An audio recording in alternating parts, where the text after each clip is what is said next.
Hey, what's up, you guys? So today's video, I want to talk about something a little more serious. If you've seen some of my past videos on this channel, it's a lot of anti-humor skits and mixture of my music and stuff like that in there. This one, I want to talk about mental health and how it affects me every day. More specifically, anxiety. It's something I've dealt with my whole life. At times, debilitating anxiety.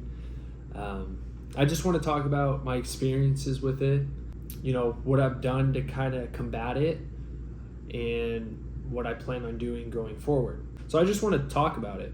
Honestly, don't have any, I guess my end goal is just to get out what happens to come out of me through talking about this, and hopefully helps a person or two. I am not a professional. I'm not giving you any kind of medical advice. If you feel like you need to get help, go see a professional. I'm just here to give you my firsthand experience, and that's all it is. I guess I'll start it off with, like I said, I've dealt with it my whole life. I've had anxiety since I was a little kid. There was a spout in about 6th grade where I couldn't go to school. The years leading up to 6th grade, I was fine. I got good grades, had friends, played sports. Something happened in 6th grade. I've tried to think about it and break it down. I have not been able to figure out what it was, but going into 6th grade, I couldn't go to school. I would show up to school and I was terrified all of a sudden. And it ended up being to where I would either hide out at home under my bed. I remember a few times where, my mom couldn't take me to school anymore because there was too much of a connection there. I think a therapist may have suggested that a friend take me to school so that I don't so easily fall into the comfort of, okay, mom, just take me home. I can't do this. With a friend's mom, it kind of puts me outside of my comfort zone, and I would be more likely to actually go into school. So it's kind of one of those deals where you drive up, get out of the car, and go to school, and then they drive off. And I remember she had taken me to school.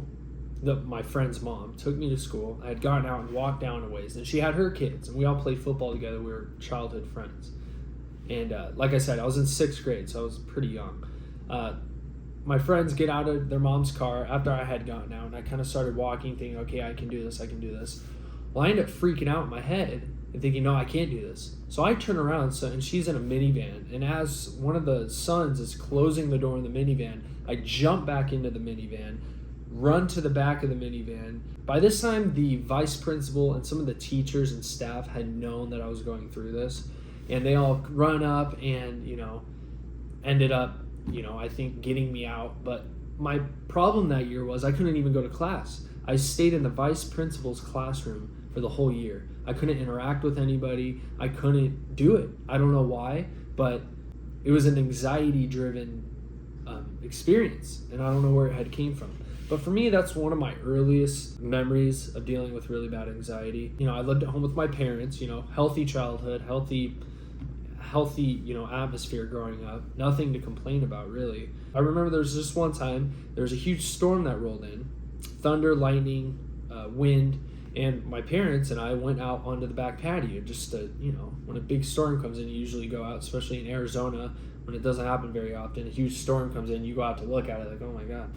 And I remember freaking out because my dad went out into the grass area underneath, he left the covering of our patio, went out into the grass area, it was just soaking it all in. And I remember I lost it. I started freaking out and crying, come back in, because in my head, I'm thinking he's going to get struck by lightning or something really bad's going to happen because it's storming, it's chaos, I would worry and freak out when I was a little kid that my mom or dad would die in a car accident going to work. I was always worried about it, and I felt like if I didn't tell them that, they need to drive safe, then they could maybe end up dying in a car accident. So that's like my early memories of anxiety, and after that 6th grade year, I went into 7th grade, and I was able to go to school from there on through the rest of, elementary school and high school.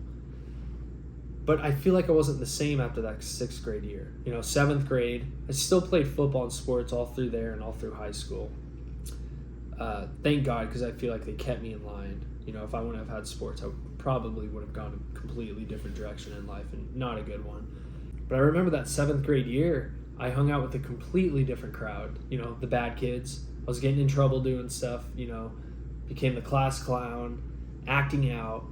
Something in my brain had shifted from, I guess when I was in that 5th grade, and then I go into 6th grade, and all that had happened with the anxiety. Well, when I came out of it in the 7th grade, I was just a different person, at that time. I felt lost. I was lost. From there on, I had dealt with anxiety my whole life. I guess I should also mention that I think anxiety is genetic in my family. My mom deals with anxiety and has dealt with anxiety most of her life. I'm 26 now. I'm married. I have a house. I have a full-time job. I work for a family business. Run a lot of stuff. I have a lot of responsibilities. And I still deal with anxiety. Big time. All the time. It's gotten better, and I've figured out certain things I can do that help it subside, but it doesn't mean it doesn't come. I'm not medicated. Sometimes I think I should be. I should be on some kind of medication like a benzo, because I feel like sometimes when I panic, it's something I can take that would just bring me down to take the edge off. But I'm afraid to get into that because addiction also runs in my family, and I don't want to take that risk, because I feel like if I have them, I'm afraid I'll abuse them. So I haven't gone there yet. And hopefully I don't ever have to. But I know if it gets bad enough, that's probably something I would need to consider. Like I said, anxiety can be different for everybody. That's the thing with talking about it. I feel like I've always had some kind of relief with hearing from other people that deal with really bad anxiety, whether it's in person or a lot of times it's through Reddit. I know a lot of people out there that have anxiety and deal with stuff will relate to me when I say you find comfort in reading about other people that are dealing with your problems because you feel like you're not alone. It's kind of like depression. It just isolates you and makes you feel like nobody else gets you and you're shut out from the rest of the world. Anxiety is like that too. Even though I know there's other people that have anxiety, I guess I convinced myself that my anxiety is different than theirs. They don't get my anxiety. They're not in my head, which to a point that's true, but in another way, that's just my anxiety feeding my anxiety. So it's just this sick loop and this sick cycle, and it gets super tiring after a while. And I want to mention so some people, when they deal with a panic disorder, when they panic, they outwardly panic. They start to hyperventilate, they tense up, they become disassociated with where they are, what they're doing. Like a panic attack. Like most people that aren't educated on panic attacks and anxiety, they would think you tell them a panic attack, that's what you think of. My panicking is different. A lot of times it's internalized. I'll kind of get very irritable, angry. What you see somebody with a panic disorder like I just described, that's how I feel on the inside. I'm freaking out like that on the inside, like 100%. I'm losing it. And I feel like I lose my grasp on reality and everything around me. I do disassociate. I can't think straight. I try to hide it. And, people like my wife and my family, they know better. They know when something's up. But most strangers probably wouldn't know. I guess mainly going into adulthood, my anxiety has kind of morphed into being a hypochondriac about certain things. If I get an ache in my arm or my leg, something like that, it's not a big deal. But once it's my head, my chest, my heart area, my lungs, then it becomes a different story and it gets pretty intense. So yesterday morning, I wake up and I have a horrible headache. I don't get headaches. Very rarely do I get headaches. And I woke up with a headache, and it was on my left temple here, and it kind of went down underneath my eye here. I wake up in the morning and it's all fine because I'm like, well, I woke up with a headache. Throughout the day, it wouldn't go away. And I know there's, people that will say, well, yeah, that sounds like it could be a serious health issue, which it's true. Today, I experienced some this morning, but it's mostly gone away. So I'm thinking it was maybe a tension headache. But yesterday when this came on, I start to completely freak out in my head. Like, this is a tumor. It's got to be some kind of cancer. I've got a blood clot in my brain. I'm going to have a stroke. Something's going to happen. That's where my brain goes. Then I'm stuck in that loop all day. And then for people that deal with being a hypochondriac, you'll know this when I say it, and you'll resonate with this. You start to fixate on that feeling. So I had a tightness in my temple here and kind of a pain. I start to fixate on it. And when you start to fixate on it, you start to feel other sensations. So I start to feel tingling in other extremities and areas. I start to feel the pain come down underneath my eye here. I start to feel it in my ear, above my ear, around my ear. And I would notice, because I'm out working yesterday, I had to go out and work. I work in a service-based business. I have to talk to people. I have to interact with people. I have to put on a front. So when I'm having this anxiety, I've gotten pretty good at when I'm in front of people and I have to do my job, I can shut it off. And that right there tells me, okay, that's anxiety you're dealing with. Because when I'm talking to the customer, dealing with the client, all those problems they're still there, but they subside somewhat. There's been so many times where I've gotten a pain in my chest.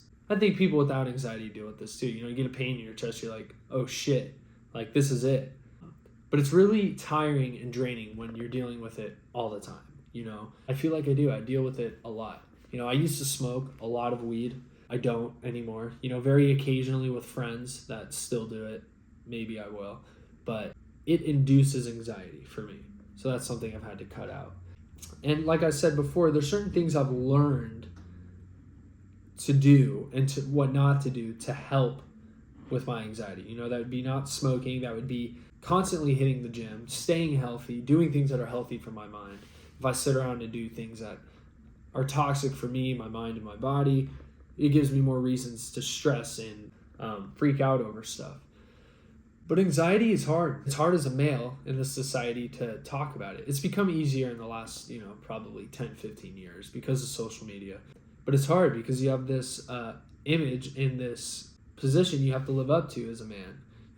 I'm married. I have a house. I have animals, no kids yet, but I have a house, a full-time job. I have people that depend on me. I'm supposed to be the brick in the house and the one that holds everybody together. Some people may disagree with that. That's just how I was raised, and that's how we do things. Not saying I have a great wife and I'm able to open up to her about everything. She understands. I tell her when I'm freaking the hell out, I tell her, I try to hide it, but if I can't hide it any longer, I'll give her the scoop on what's going on this time. And she's great about it. But there's something inside of me where it's hard as a man to deal with it because you think I shouldn't be this way. I find it's helpful when dealing with this stuff to know that there's other men and people out there that deal with it. Like I said, anxiety makes you feel like your anxiety is unique to you and nobody else gets it. They may have anxiety, but theirs isn't as bad as yours. It takes it out of you. It completely drains you when you go through that. Going through yesterday, freaking out about, my headache, thinking it's something worse, I'm wiped out. And then what's even suckier than that is I'm so wiped out and I go to bed last night and I can't sleep all night because I can't shut my brain off because I'm laying there and all I have to focus on is, the headache that I have and thinking that it's got to be something more. It's got to be something more serious. Thank God I wake up this morning, the headache's gone, like my rational brain was trying to tell me. My anxiety just overcomes that. So yeah, I think on this channel I'm going to start talking more and more about mental illness and just what I'm going through in life. Because maybe it can help some people. Maybe nobody will watch this. I don't know. Like I said, it's great hearing other people talk about what they go through, the pain they go through, the discomfort they go through. Because life can suck. And when you deal with anxiety, life can feel like this black hole. This feeling of doom. It's such a horrible feeling. When it's not me being a hypochondriac freaking out about something, all of a sudden, I'm going along through my day. Everything's great. I feel fine. My day's going good. All of a sudden, I have this impending doom that comes over me for no reason. Nothing happened. Some people are like, oh, I'm stressed about this interview. I'm stressed about this job. I'm stressed about this bill, this. Then you can kind of draw a line to why you're anxious. What will get me is I can't draw a line to anything. It's just I go into fight or flight mode for no reason. My brain just picks up on something. It's got to be something. And I panic inside, and it can throw my whole rest of my day off. Well, that's another big thing I deal with, not just the hypochondriac type thing. It's going on through your day and just getting this impending doom come out of nowhere, and it's terrifying to feel that darkness and that hole that you get in your stomach when that comes on. It's horrible. I've done psychedelics, and for those of you that have done psychedelics and maybe have had like a bad trip, That's what really bad anxiety can feel like to me at times. It's like a bad trip. You're just losing grasp on reality. You can sit and try to meditate and bring yourself back in, which sometimes it takes the edge off, but you've got to ride it out, and it sucks. So yeah, I mean, I'm all over the place in this video. I think I'm going to end it. I don't know how long I've been doing this, with 10 minutes or something. Like I said, I don't know if anybody will even watch this, but I'm going to put it up, and anybody that's had their own experiences with anxiety, comment them, talk about it.